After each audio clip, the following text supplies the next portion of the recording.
এটা হচ্ছে পেলমেট, এটা এন্ড টু এন্ড দেওয়া, এই মাথার থেকে একদম এই মাথা দেওয়া।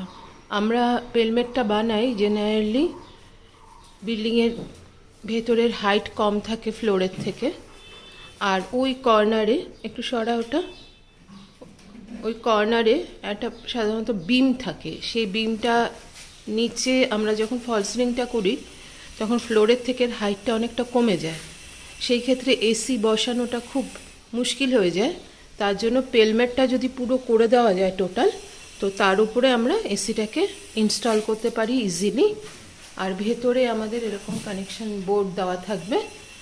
আর এই যে এটা লাগা, এটা যেটা দেওয়া হচ্ছে পেলমেটের এই পোর্শনটা, এটা ফোল্ডিং থাকে, যাতে কোনো কারণে এসির কিছু অসুবিধে হলে ডাক্ট পাইপের, তো এটা ইজিলি খুলে ইনস্টলটা করতে পারে।